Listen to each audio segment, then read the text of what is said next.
Berlatar di sebuah peternakan babi, cerita Yete dimimitikan dengan memperlihatkan seorang wanita bernama Myrti yang diam-diam merekam aktivitas di peternakan tempat dirinya bekerja. Entah apa tujuannya dia melakukan itu, namun baru sebentar merekam, dirinya malah ketahuan oleh dua orang anak dari pemilik peternakan bernama Jonathan dan Jeko. Saat berusaha kabur dan hampir saja lolos, sayangnya beliau harus tertangkap dan langsung dibawa ke ruangan untuk diinterogasi.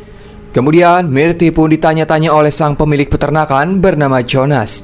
Apa tujuan dia melakukan ini? Padahal sudah jelas aturan saat bekerja tidak boleh membawa HP. Myrti van der Molen, bedankt voor je werk bij Hirema Varkensfokker. We hebben hier een strikte regel. Jullie schenden de EU-leefregels voor varkens. Lantas Myrti beralasan bahwa dirinya tidak setuju dengan penyembelihan babi karena babi juga berhak hidup bebas seperti makhluk hidup lainnya. Mendengar alasan Myrti yang sangat kintil itu, lantas Jonas pun langsung memecatnya. Bahkan dia juga menghancurkan HP milik Myrti. Akan tetapi Myrti tidak memperlihatkan kesedihan sedikit pun walau sudah dipecat dan HP-nya rusak. Setelah dipecat dan beranjak pergi dari sana, ternyata Myrti sudah menyiapkan HP butut palsu karena dia tahu Jonas akan merusaknya.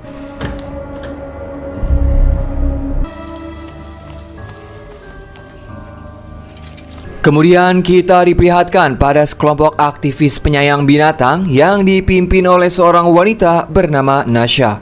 Kala itu mereka sedang berorasi sambil dipraktekkan tentang kekejaman manusia saat menyembelih babi untuk dikonsumsi.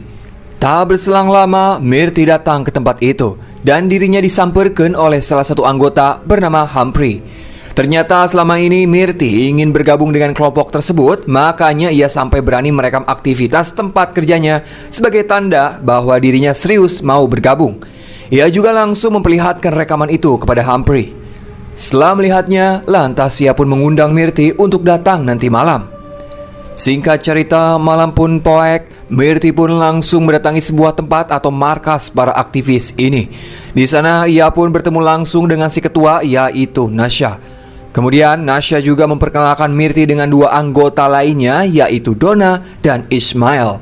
Atas sambutan tersebut artinya Nasha secara resmi menerima Myrti untuk bergabung dengan kelompok mereka, yaitu Animal Army alias pasukan binatang. En?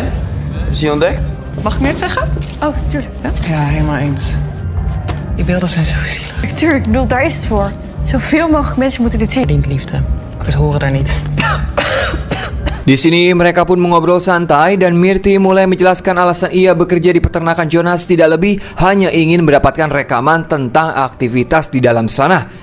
Dan malam itu juga Nasha langsung mengajak Myrti dan yang lain untuk menjalankan sebuah aksi di mana mereka akan melepaskan semua babi yang ada di peternakan Jonas. Karena Myrti sebelumnya pernah bekerja di sana, ia pun ditugaskan sebagai penunjuk arah saat tiba di lokasi. Dengan memakai topeng babi, lantas mereka pun mulai masuk ke peternakan.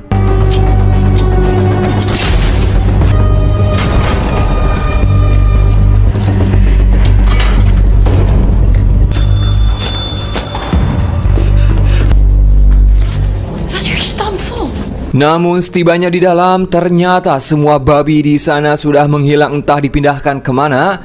Akibatnya membuat Ismail memarahan karena merasa gagal dan tertipu. Ismail yang terlanjur rarungsing, dirinya malah mengajak yang lain untuk menyergap Jonas dan keluarganya. Mendengar ajakan tersebut, tentu saja Myrti, Humphrey, dan Donna mulai sedikit ragu karena tujuan awal mereka hanya melepaskan para babi dan bukan menyekap orang lain. Ya, karena sudah terlanjur masuk dan takut pada Ismail dan Nasha, mereka terpaksa tetap ikut dalam aksi ini. En nu hebben die teringleiers ze allemaal vermoord, die fucking moordenaar! De arme beesten hadden hulp nodig en wij waren te laat. Als je lesje leren die ze niet meer vergeten. En geloof? Alleen een waarschuwing. Waar is de ingang van het huis? Saat sedang mencoret-coret tembok dengan perkataan Animal Army pernah kesini, sayangnya aksi mereka ketahuan oleh si Jeko. Tetapi karena mereka lebih banyakan, mereka pun dengan mudah bisa mengamankan Jeko. Tak hanya Jeko, mereka juga menyekap si Jonathan yang sedang molor. Bahkan sang adik bernama Jerrien yang masih bocah tak luput dari aksi mereka. Sayangnya pada malam itu Jonas tidak ada di rumah karena ia sedang memindahkan semua babinya ke tempat lain. Karena beliau sudah tahu bahwa kelompok nggak jelas ini pasti datang. Di sini aksi mereka pun mulai kelewat batas, di mana Nasha malah menyiksa Jonathan dengan menindik telinganya seperti para babi. Achter te laten. Van sommige mensen. Of denk je daar niet aan?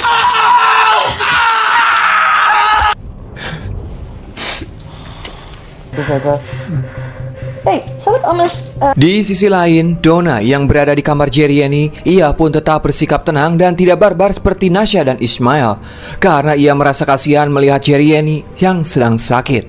Di ruang lain, terlihat Nasha dan Myrti mulai membawa Jeko ke ruangan pemotongan. Sambil direkam oleh Myrti, Nasha pun menyuruh Jeko untuk mengatakan sejujurnya bagaimana ia dan saudaranya menyembelih para babi itu. Karena tak ada pilihan lain, Jeko pun menuruti perintah mereka, meski menjelaskan sambil cengengesan seperti menganggap semua ini lucu. Jeko mengatakan bahwa hewan babi memang diciptakan untuk dipotong dan dikonsumsi sebagian umat manusia. Kalian berpikir mungkin memotong hewan itu kejam, tetapi begitulah adanya. Namun dikala mereka berdua lengah, dengan cepat Jeko langsung mematikan lampu ruangan. Dan tiba-tiba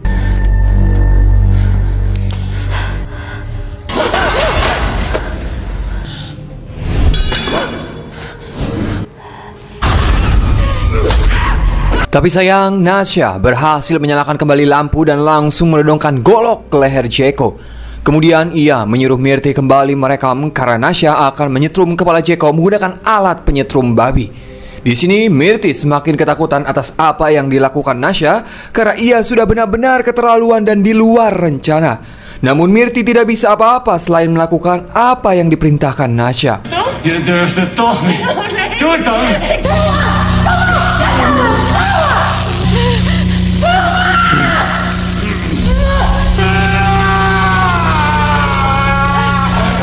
Di sisi lain, Ismail memberi peringatan keras pada Jonathan tentang apa yang telah dilakukan keluarganya terhadap para babi. Lantas Jonathan pun mengakui bahwa sebenarnya ia tidak mau melakukan bisnis ini. Namun setelah kematian sang ibu, keluarganya mengalami masa sulit dan terpaksa keluarganya harus melakukan bisnis ini demi bisa bertahan hidup sampai sebesar sekarang. Jonathan juga berjanji akan berbicara dengan ayahnya untuk menghentikan bisnis ini dan beralih ke bisnis ternak janda, asalkan Ismail mau melepasnya dan tidak mengusik keluarganya lagi. Namun Ismail yang keras kepala, dirinya tidak peduli dengan semua perkataan Jonathan, di mana ia cuma membela si babi dan tidak mau menuruti negosiasi tersebut. Jullie denken echt dat jullie onschuldig zijn, hè? Je leeft naast een fucking moordfabriek. We hebben het zo vaak gezegd. Stop met dierenleed. Stop met de slag maar. Ik vind het ook verschrikkelijk. Ik heb er ook niet voor gekozen om hier geboren te worden. Luister, alsjeblieft. Vaak genoeg met mijn vader gepraat, oké? Ik loop een moeilijke periode in sinds het overlijden van mijn moeder. Je moeder is dood. Maar dat klinkt gewoon als karma, hè? Jij snapt het. Laten we het gewoon hierbij laten vanavond, oké? Sementara di kamar Jeremy, terlihat si Donna malah menjadi seorang ibu karena Jeremy saat itu sedang asup angin kadalon hingga muntah-muntah. Donna pun mencoba menenangkannya bahwa semua pasti baik-baik saja. Sedangkan Myrti yang sudah tidak kuat melihat kekejaman Nasha, ia pun berani melawan dengan membanting HP. Cara itu ia lakukan supaya Nasha menghentikan aksi kejamnya. Namun si Jeko masih saja mengejek mereka dan membuat Nasha semakin menggila. Hingga akhirnya Myrti pun mematikan listrik di ruangan tersebut.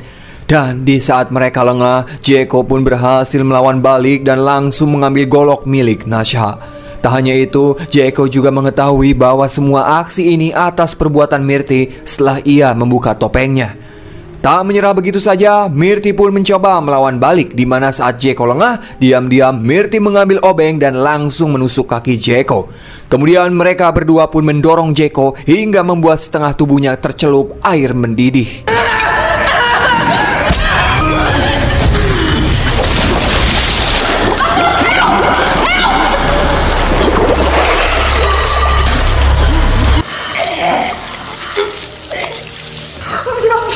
Nee.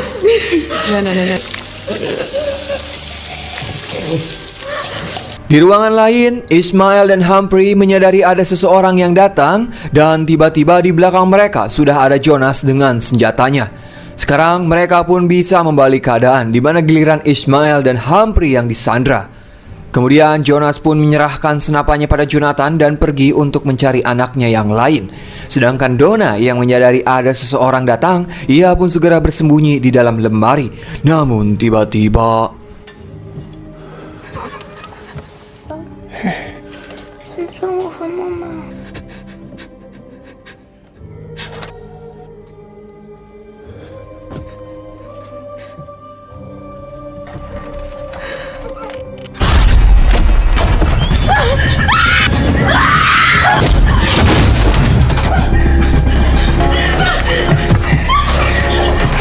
sementara Nasha dan Myrti yang mengetahui Jonas sudah kembali, kini keadaan berbalik total di mana sekarang teman-temannya yang diamankan oleh Jonas dan Jonathan. Kemudian Jonas pun membawa Donna, Ismail, Humphrey ke sebuah ruangan dan mengikatnya seperti hewan. Akan tetapi Jonathan meminta sang ayah untuk menghubungi polisi daripada bertindak sendiri. Perkataan itu tentu saja membuat Jonas marah. Lantas ia pun menyuruh Jonathan untuk mencari keberadaan Jeko. Di sisi lain, diam-diam Myrti masuk ke dalam rumah untuk mengambil HP sekaligus menghubungi kepolisian. Namun sayang hal tersebut malah ketahuan oleh Jonathan. Ia tak menyangka bahwa Myrti terlibat dengan semua masalah ini. Padahal selama ini Jonathan telah berusaha meminta pada sang ayah supaya Myrti bisa bekerja di peternakan tersebut. Semua itu ia lakukan karena Jonathan jatuh cinta alias bogoh kepada Myrti. Lantas Myrti menjawab, "Aku juga tidak menyangka bahwa kelompoknya bisa bertindak sejauh ini." Untuk menebus kesalahannya, Myrti pun mengantar Jonathan menemui Jeko di ruang pemotongan. Namun saat di tengah perjalanan, Nasha malah muncul hingga keduanya berhasil kabur. Oh ja, daar gaat hij. Kom, nee, wacht!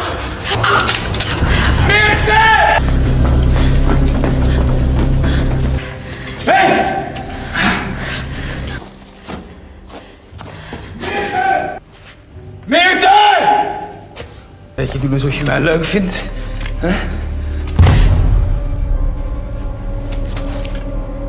Di sisi lain, Jonas berniat menyiksa mereka karena telah mengganggu keluarganya. Di sini Donna pun langsung memohon-mohon supaya dilepaskan, tetapi berbeda dengan Ismail, di mana ia terus ngabacot dan tidak menunjukkan rasa penyesalan. Tak berselang lama, muncul si Jeko dengan kondisi tubuh melepuh. Saat itu juga di hadapan sang ayah, Jeko harus mengembuskan nafas terakhirnya. Melihat anak pertamanya tewas mengenaskan, membuat amarah Jonas makin membeludak. Lantas ia pun langsung menghajar Ismail hingga babak belur.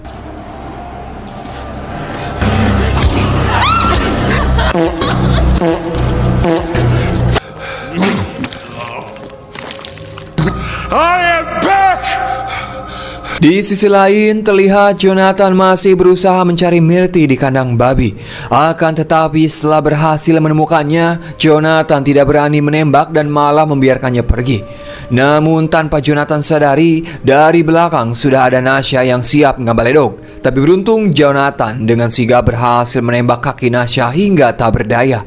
Namun tak lama, Myrti datang kembali untuk melarang Jonathan membunuhnya. Ia berkata, "Sebenarnya aku tidak ada niatan berkhianat terhadapmu, Jonathan. Awalnya rencana kelompok kita cuma membebaskan para babi dan bukan seperti ini." Lantas Myrti pun membujuk Jonathan agar mau menyelesaikan semua kekacauan ini bersama-sama. Di sini kita sebagai penonton dibuat kesal oleh si tangkurak Myrti yang plan, labil, tidak konsisten. Lagian kenapa sih harus ikut-ikutan grup gak jelas ini? Di sisi lain, terlihat Jonas berusaha menenangkan diri sambil meminum amer. Namun ketika Jonas lengah, Humphrey berhasil melepas ikatannya dan segera pergi dari sana. Tapi sayang, ternyata Jonas sudah siap dengan bulldosernya. Dan saat itu juga, Humphrey harus tewas dijejak menggunakan bucket doser hingga tubuhnya mebes ke dalam lumpur.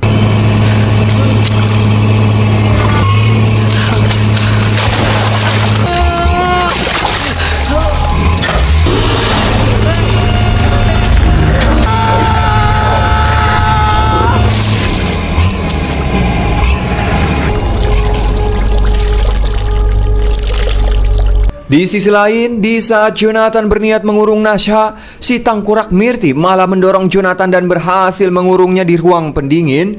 Setelah mereka berdua bebas, Nasha malah membahas tentang hubungan Mirti dengan Jonathan. Nasha menganggap bahwa Mirti telah jatuh cinta kepada seorang pembunuh binatang.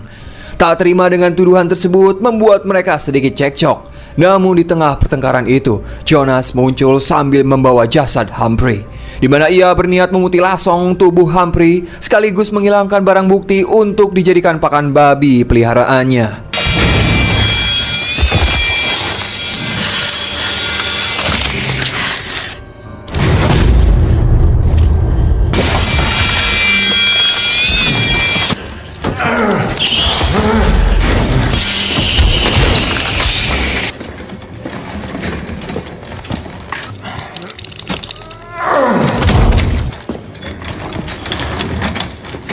Setelah Jonas pergi, lantas Nasha pun menyuruh Mirti untuk mencari sisa teman-teman mereka.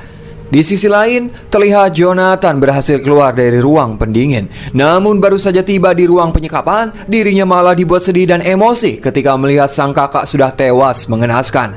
Kemudian Jonathan pun langsung mendorongkan senjatanya ke arah si Donna. Namun tak lama sang ayah datang dan menyuruh Jonathan untuk melepaskan Donna, karena ternyata Jonas berniat membunuh Donna dengan menyimpannya ke dalam kandang babi. Kemudian Jonas pun melepaskan seekor babi ganas, di mana babi itu mulai memakan tubuh Donna hingga tewas. Eens kijken of die varkens het ook zo zielig van jullie vinden. Als een varken bloed dan worden ze helemaal gek. Ze vreten elkaar helemaal op, naar huid en haar. Dat de eerste was, hè?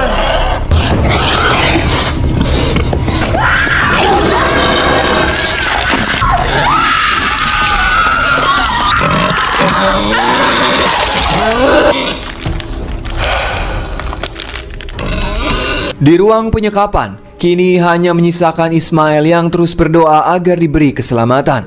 Namun tak berselang lama, Mirti muncul yang langsung melepas ikatannya. Sekarang mereka bertiga akhirnya kembali bersatu. Namun saat Ismail melihat ke arah kaca, dirinya sangat kesal karena wajahnya sudah babak belur sampai matanya keces sebelah. Di saat bersamaan, datang Jonas sambil membawa senjatanya. Karena tak ada pilihan lain, mau tak mau mereka mencoba melawan. Tetapi hal itu hanyalah sia-sia. Singkat cerita, saat tersadar, mereka bertiga sudah tergantung dengan posisi terbalik seperti babi yang akan dipotong.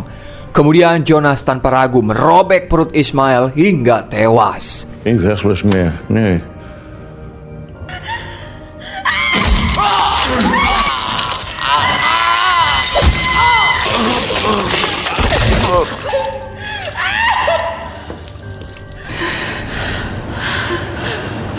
Sekarang giliran Mirti yang akan dieksekusi. Namun aksinya malah dihentikan oleh Jonathan, di mana ia ngabledogen pengait besi ke arah sang ayah. Akibat hal tersebut membuat Jonas makin marah dan langsung menghajar anaknya. Dalam momen itu, Mirti segera menurunkan tubuhnya agar bisa menyelamatkan diri. Menyadari Mirti kabur, Jonas pun mengambil mesin gerinda dan segera mencari keberadaan Mirti ke seluruh ruangan. Namun Mirti yang cerdik, dirinya bersembunyi di bawah tumpukan daging. Dan cara itu berhasil membuat Mirti tidak ditemukan oleh Jonas. Nah, ketika ada kesempatan, Mirti langsung melawan balik, di mana ia membunuh Jonas menggunakan mesin gerinda.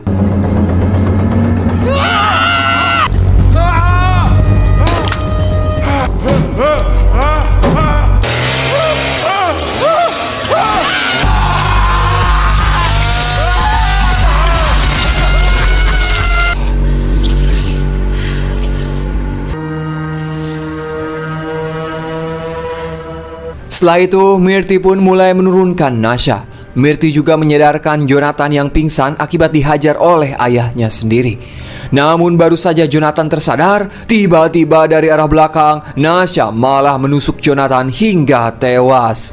Sebab Nasha masih tidak terima dan tidak sudi Mirti mencintai seseorang yang dianggapnya pembunuh binatang. Akibat kejadian itu membuat Mirti sangat marah hingga membuat mereka berdua gelut. Dan dari pergelutan ini, akhirnya Mirti berhasil membunuh Nasha dengan menembak tarangnya.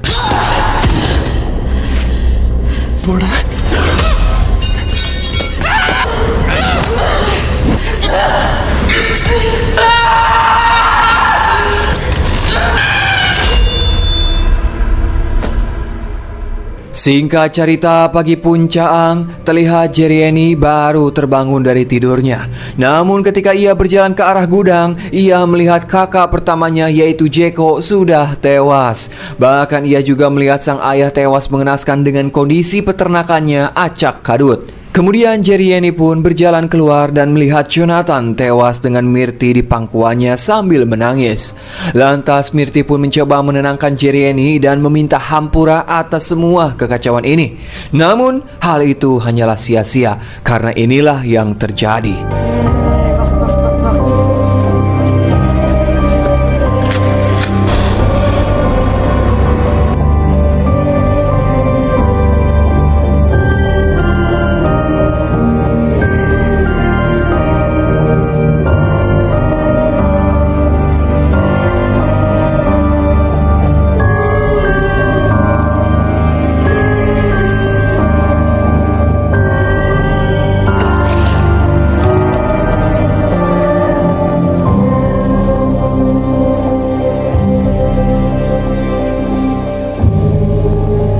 Dan film pun anggesan.